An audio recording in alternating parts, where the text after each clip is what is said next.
hoping you can't hear all the cartoon sounds in the background, but no guarantees. Mickey Mouse is very loud. Hello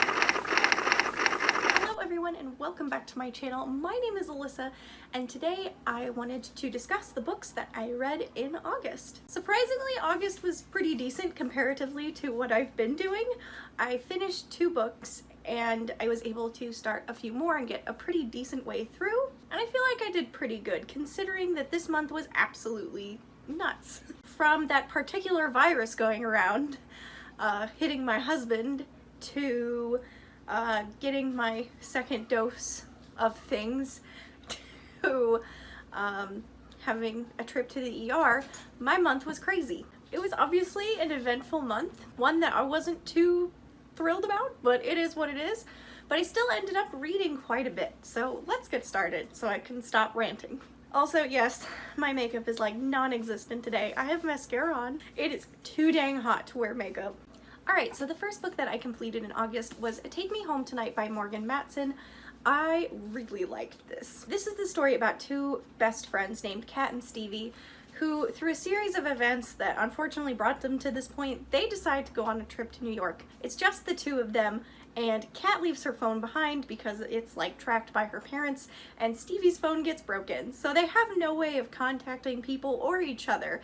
They both go on a wild journey through New York, and it's just such a fun book. Kat deals with wanting to be good at everything and kind of just, when she's into something, grabbing it by the horns and going for it. And then we have Stevie, who's just really undecided on what she wants to do with life, but also has a lot of family stuff going on that we get to learn about. I really liked Stevie. She was my favorite character. I related to her the most because she's definitely a people pleaser, and I tend to be that way. I'm trying to get better.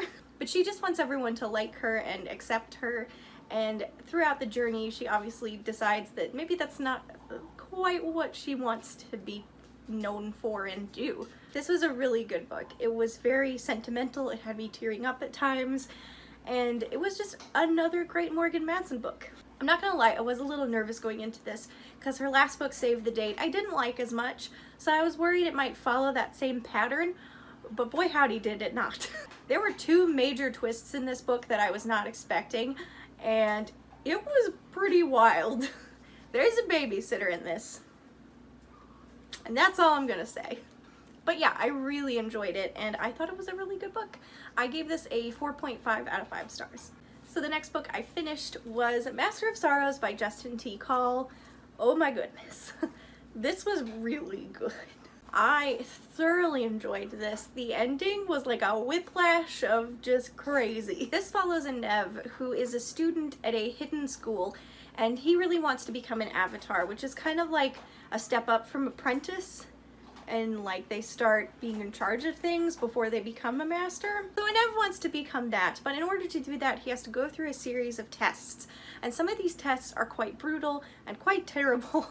Nev has to kind of juggle morals, what he's been raised to know, which is kindness and goodness and loving people and just, you know, being a decent human being, kind of combating the morals of the school that says to do anything you can to get ahead, even if it means hurting those around you. He's a very morally gray character because he wants to be good, but at the same time he like is constantly struggling with the idea of using his friends as gain for himself. Since this is a villain origin story, it obviously is going to be a very dark fantasy, and it definitely was. There were some very dark moments in this book, and I can imagine it's only gonna get darker from the way it ended. And the ending definitely set up a really good stepping stone for the sequel. I really liked Nev as a main character. I'm terrified that he's going to be our villain, but at the same time it's like not surprising. There was another character that's kind of prominent in this book and definitely is going to show up later that I absolutely cannot stand, so that's just great. But I'm very curious to see where this goes, and I'm really intrigued to see what Justin T. Call brings for the next book. I ended up giving this 4 out of 5 stars. There were definitely some slower moments, and sometimes the pacing felt a little off to me. And of course that one character I hated. So I think you're supposed to hate her. I imagine so, but she was really annoying. Really annoying. So those are the 2 books that I actually completed. I know, I'm amazing. Look at me go. That's 1 more than last month. And I got a decent way through a couple of other books that I'm excited to talk about. first one that I got a decent chunk through was Lair of Dreams by Libba Bray. I'm listening to this on audiobook. It's fantastic. I've gushed about this series for the last few months, so I'm not going to really talk about it too long because I'm going to have to mention it in my TBR, so here we are. This sequel is really intense. There's a lot of things going on, and I can definitely see why I would need more books following this particular plot line, and I don't know if it is or not, but we'll see. I'm really liking the new characters as well. It's just a great time. I have like 5 hours left of this audiobook, but unfortunately, someone else wanted it. The library is a wonderful but terrible place all at the same time because you're so engrossed in something and then it's gone. I know I could physically read it, but I also have a ton of other stuff I'm physically reading, and I really do enjoy the audiobook. It is absolutely fantastic. So the next book I started was Wings of Shadows by Nicki Preto. Again, I've talked about this a lot on my channel, so I'm not really going to go into detail. If you want to know more, you should totally check out my other videos about it because I have talked about it a lot.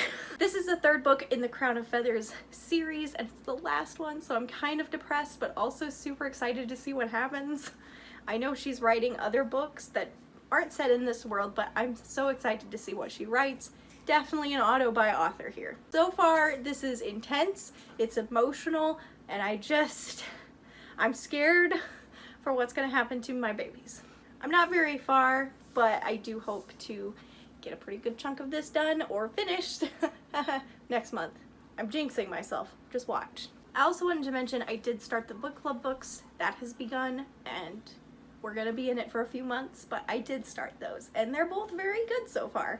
And finally, I started reading this with my bestie. We haven't read a book together in so long, so we finally decided to pick one up together, and we decided on The Gilded Wolves by Roshani. I think that's how you pronounce her name. I'm so sorry. This is a YA historical fiction with fantastical elements to it.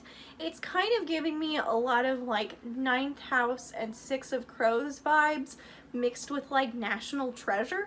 I don't know how that would all mix, but it does, and it does really well. Our main character, Severin, is desperate to be part of the Order of Babel and find out its secrets. He gets a team together to go and find a hidden artifact that will help him into the order, and also some other things along the way that has to do with the other characters. We follow multiple points of views of each character in the team, so that's pretty exciting. There's also like a kind of magic that's called forging, and they create objects that have magical properties and that can be used to help them on this mission, and it's really, really well done. I love all the representation in this book. There's actually a character that it hasn't been quite labeled as such, but it's giving me, you know, she might have like autism or something just because of the way she acts and the things that set her off. And I think it's really well done. I'm really enjoying this. We're both flying through it. Probably will get it done next month, but there you go. All right, so that is all I have for you today. That was what I read. It wasn't a lot, but it was something, and I feel like this month was a win. Let me know down below what you read in August and tell me which one was your favorite. And of course, if you haven't already, please do subscribe and give this video a thumbs up if you want. Up to you. And I will see you very, very soon in the next video. Bye-bye.